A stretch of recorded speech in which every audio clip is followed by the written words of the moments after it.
The most perfect lies are not those shouted from the shadows, but those whispered in the light, wrapped in the comforting gauze of tragedy and nobility. For 12 years, I, Isabella Valois, lived inside such a lie, and I mistook its gilded cage for a palace. It began with a story designed to appeal to the very core of who I was, a woman who valued family, loyalty, and compassion above all else. I met Julian Thorne at the opening of a contemporary art exhibition I had curated. He was a man who didn't so much enter a room as annex it, his presence a quiet seismic shift. 15 years my senior, he was a venture capitalist of formidable repute, a man who had built his empire from a literal garage.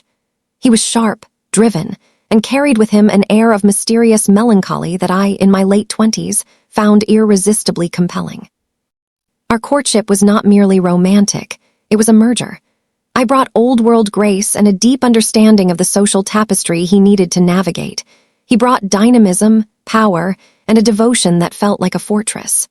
Our wedding was a spectacle of taste and wealth, featured prominently in magazines that chronicled such things. We were the golden couple, a perfect blend of culture and capital. The first several years were a dream woven from silk and ambition. We traveled the world, collecting art and connections with equal fervor. My career as a curator became secondary to the full-time occupation of being Mrs. Julian Thorne, a role I embraced with passion. I was the hostess, the confidant, the polished public face to his relentless private drive. Our home, a stunning glass and steel structure perched on a cliffside, was my masterpiece, a testament to our shared success.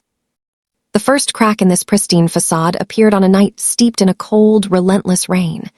Julian arrived home long after midnight, his usually impeccable demeanor in tatters. His suit was damp and rumpled, his eyes hollowed out by a grief so profound it seemed to physically weigh him down.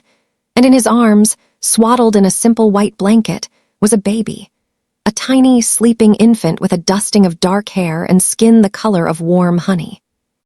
"Isabella," he breathed, his voice a ragged tear in the silent house. He looked like a lost boy, a version of the powerful man I knew I had never seen. "This is Leila, my sister Ilara, she's gone. A car accident. In Italy, there was no one else. Her will, she named me her guardian." The story spilled out in broken fragments. A sister he had never once mentioned in all our years together, a free spirit who had cut ties with their rigid, demanding family. A life lived abroad, a single mother, a tragic, sudden end on a rain-slicked road near Florence. A frantic transatlantic call, a lawyer, and this tiny, orphaned consequence. My heart didn't just break for him. It shattered and reformed around this child in an instant. Every latent maternal instinct, every quiet yearning I had suppressed in our busy, glamorous life, surged forth in a powerful, undeniable wave. I stepped forward and took the baby from his trembling arms. She was so light, so fragile, yet her warmth seeped into my bones, feeling more like a homecoming than a burden. "She's safe now, Julian," I whispered, my tears mingling with the rain on his coat. "She's home. We're her family now." And so, Leila was woven into the fabric of our lives. The narrative was meticulously crafted and repeated until it became our truth. We were the devoted uncle and aunt, nobly stepping in to raise Julian's orphaned niece. I became Aunt Bella, a title that felt both tender and, in a way I couldn't then articulate, strategically distant. Julian handled all the legal intricacies with the brisk efficiency he applied to his business deals. "Temporary guardianship is settled," he'd assure me, his hand warm on my shoulder. "My legal team is the best in the world. We'll formalize the adoption once the Italian probate is finalized." I trusted him implicitly. He was my fortress, and I felt safe within its walls. I loved Leila with a ferocity that was all-consuming. While Julian was often absent, consumed by the demands of his burgeoning empire, I was the constant. I was the one who walked the halls with her during sleepless, colicky nights, who patiently introduced her to solid foods, who soothed her childhood fears with lullabies and stories. I designed her nursery, filled her world with books and art, and documented her every smile, her first step, her first word in a leather-bound journal. Julian was the fun uncle, the dazzling weekend visitor who brought extravagant gifts from his travels, his presence a thrilling, intermittent festival. The imbalance sometimes pricked at my consciousness, a faint dissonance in the otherwise harmonious symphony of our life. but I attributed it to the immense pressure he was under and the weight of his sudden, tragic loss. The first true note of discord sounded when Leela was about 5. We were at a lavish garden party at the mayor's estate. Leela, a vivacious child with an infectious laugh, was chasing butterflies. An elderly society matron, a woman whose family name was etched into the city's history, stood beside me, her sharp eyes following Leela's movements. "She's a delightful child, Isabella," she remarked, her voice like dry parchment. "She has the thorn intensity, doesn't she? The set of the jaw, the same unusual green-gold eyes, a remarkable family resemblance for a niece."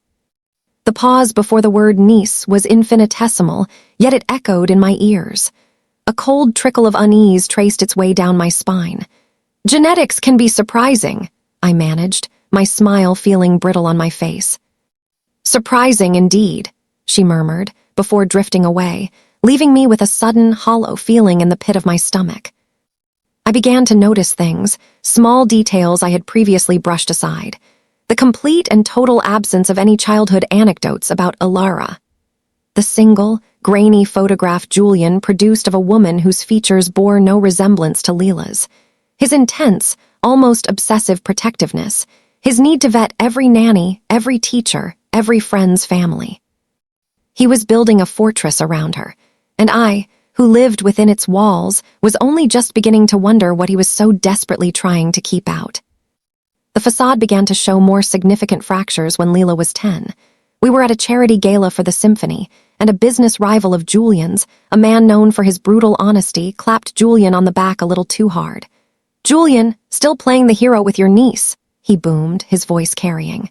"She's the image of you, man, the spitting image, got your stare, that's for sure."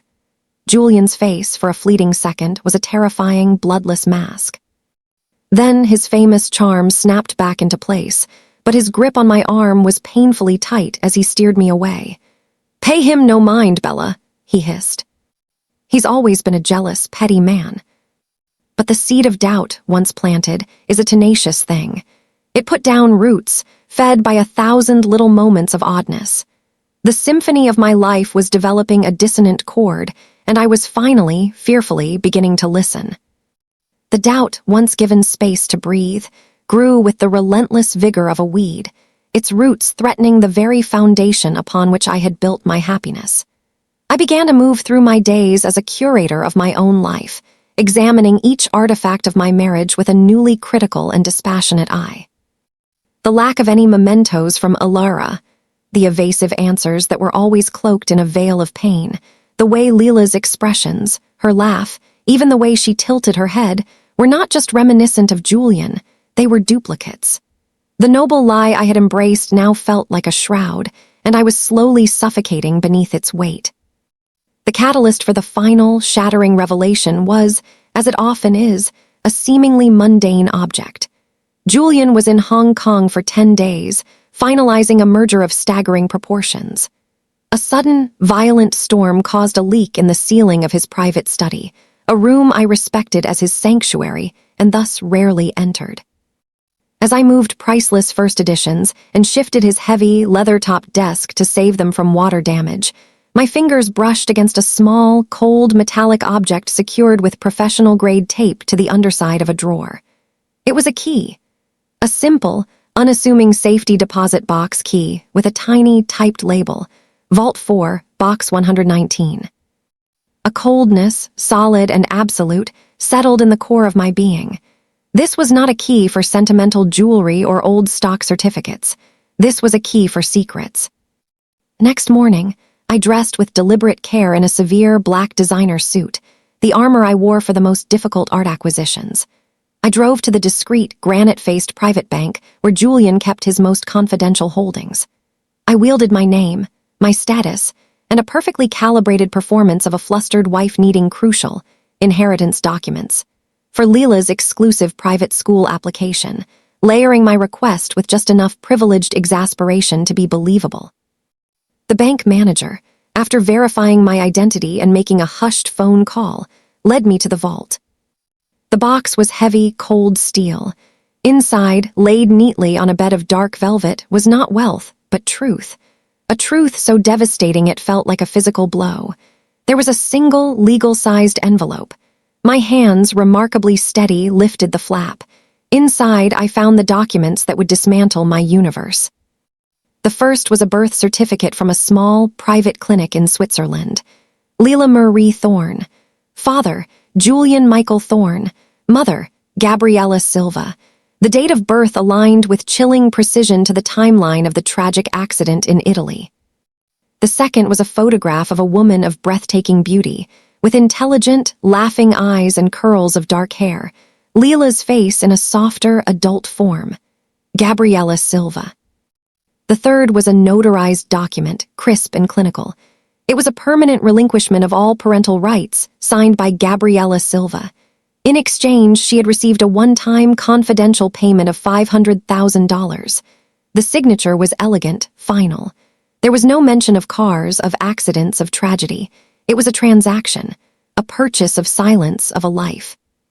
There was no dead sister, no tragic accident in the Tuscan hills. There had been an affair, a pregnancy, a payoff, and a conspiracy of such cold, calculated brilliance it stole the air from my lungs. He hadn't come to me with a story of loss to enlist my compassion. He had come to me with a lie to secure a permanent, respectable, and utterly devoted guardian for his secret child.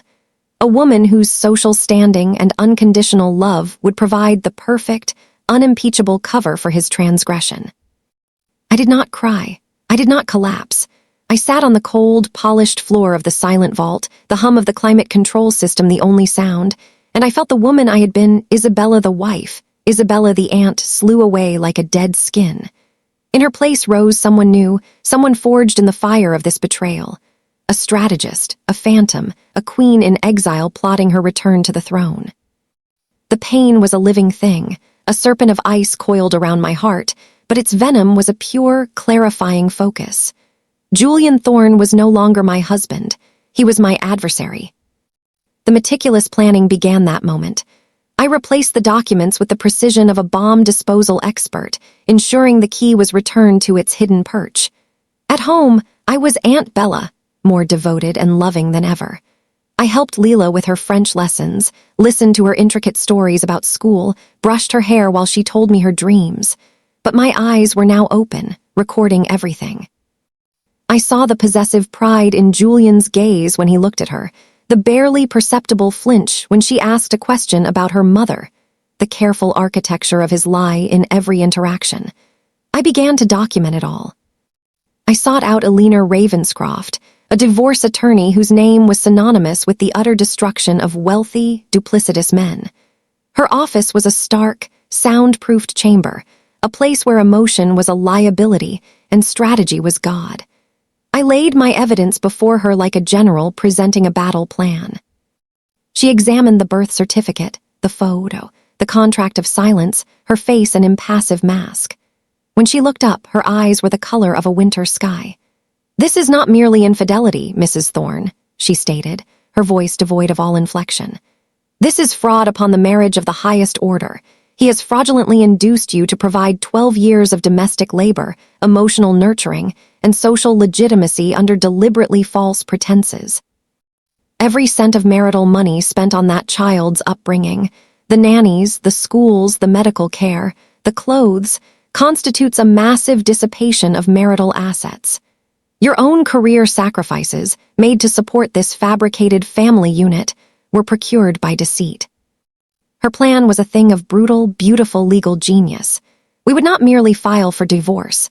We would file for an annulment based on fraud and simultaneously sue for the return of every marital dollar spent on Leila's upbringing, plus punitive damages for the intentional infliction of emotional distress.